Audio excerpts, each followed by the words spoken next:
Let's be honest, as much as I do believe, and from what we've seen at this moment in time, Sukuna, and at least if we're talking about just 15 finger Sukuna, is probably the current strongest combatant available in the series. That does mean people such as Yuta, I edge him ahead, Yuki, Kenjaku, and etc.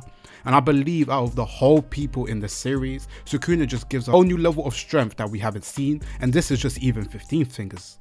But now, the most anticipated clash in regard to 15 finger Sukuna and obviously Kashimo, will it be a wash like we really expect it to be? And the reason I say this is, what would be the narrative sense for Sukuna to do another Jogo? Now, first I'll give my reasonings why it could be for him to do another Jogo, and I, for one, who have joked around saying that he's going to get the Jogo treatment Kashimo, I'm actually going to give a completely different perspective and say why it might not go the way we expect it to go. Let me give the most common point of view which I see is that Kashimo is going to get washed. The reason I can say this is I've said this in a couple of videos before. There's a lot of people who end up overestimating themselves that can come against the top tiers of the series. Good example is Jogo. He's a Sukuna and Gojo victim. Both times he overestimated his strength and thought that going against these respective sorcerers or curse users, he would be able to match up or at least do far better than he expected. So this could give us another idea. Yes, the series has portrayed a strong sense of individuality, but I do think there is a limit to that. You can't just make up huge differences by going against other people, even in parts when you're weaker than the person and you're trying to make up the deficiencies by throwing yourself against the hardest people to fight. Now, the reason I also see potentially why he could get washed is, well, it's Sukuna. I mean, let's be real. We saw him slap up both Jogo, who I feel as if now gets underrated because he obviously lost the two top tiers in the series, but Jogo's strength is top level. And then we saw what he did against Mahuraga, where he obviously destroyed him. And in my personal opinion, I do believe he was toying with him a little. However, this is not me to underestimate Mahuraga. However, I think it was more so to just showcase how strong Sukuna is. So now, why do I think that potentially Kashimo actually won't get washed?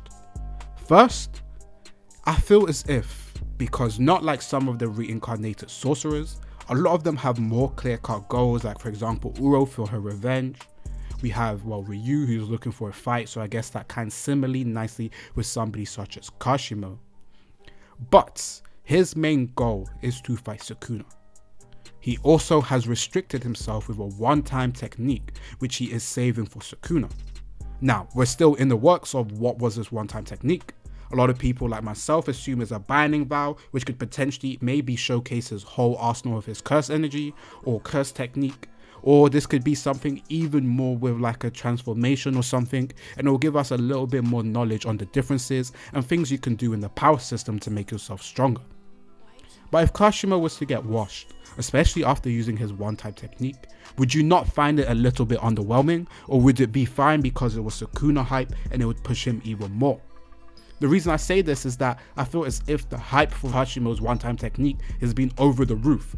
People are scaling Kashimo far stronger than what he is just from the simple time that he has this one-time technique that we still, and I mean still to this point, have no idea. Could it be something that kills him? Could it be a transformation? Could it be that he uses all his cursed energy into one blow? Like, there is so much probability on what it could happen, but there's a lot of good theories on it obviously, and I think we have to be a little bit calmed down in regard to how we scale someone on something that our understanding is only a one-time technique.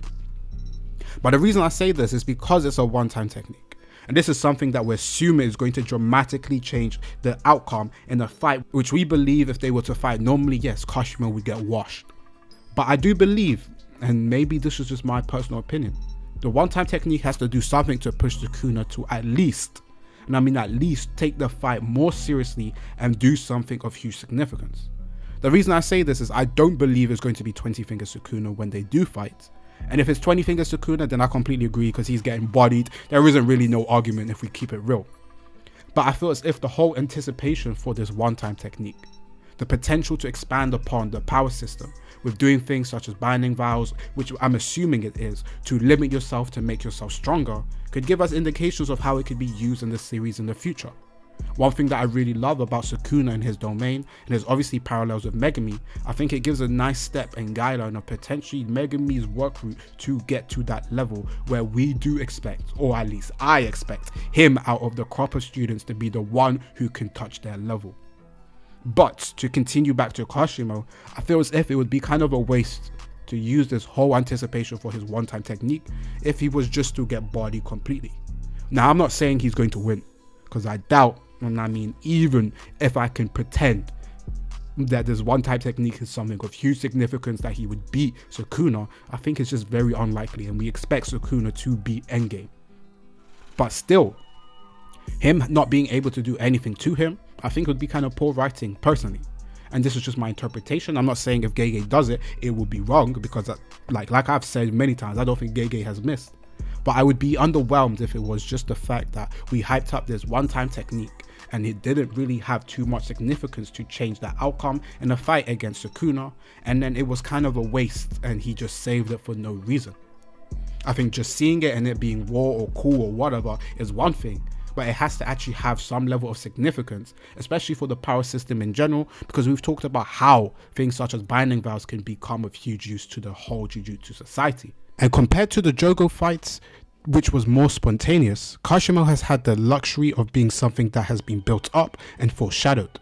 His whole purpose coming from the previous binding vow with Kenjaku starts off with his purpose to fight Sukuna, and even at the end of the fight that was reiterated to us that he has saved his one-time technique and has the luxury of narrative implication of foreshadowing the fight.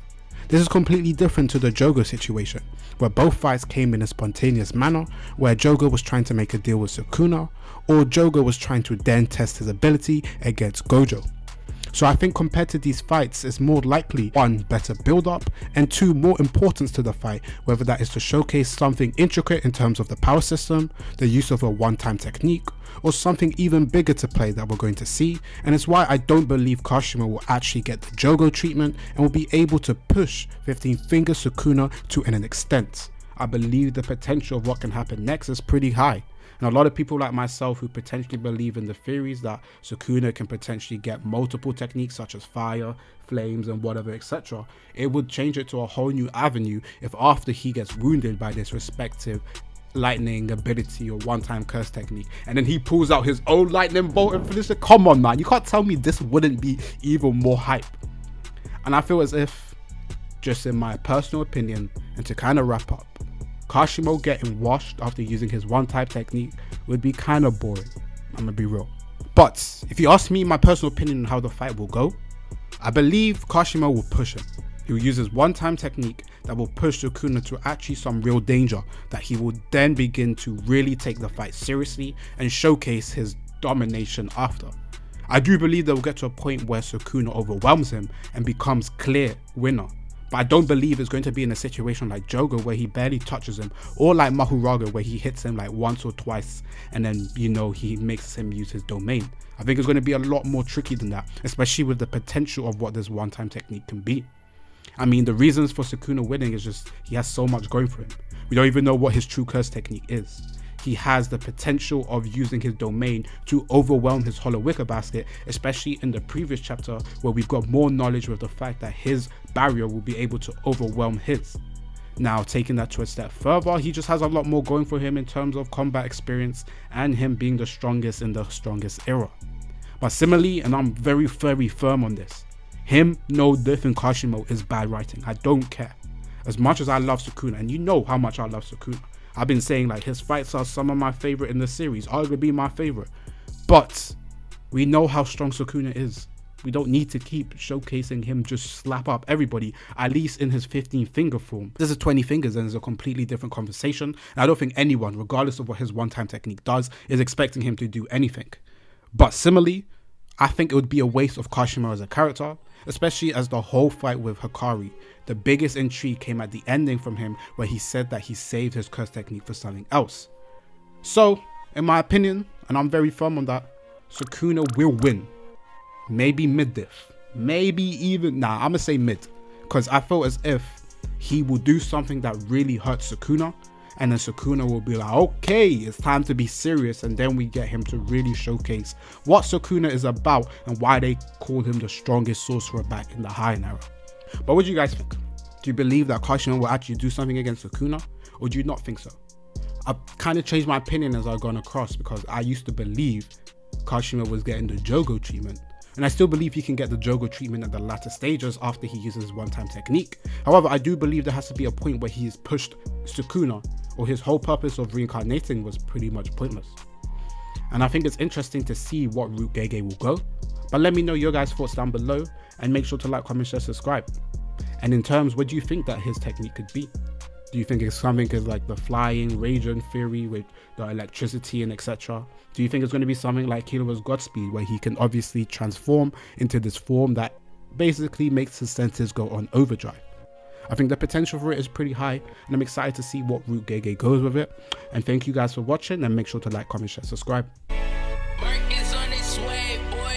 Why you keep ghosting?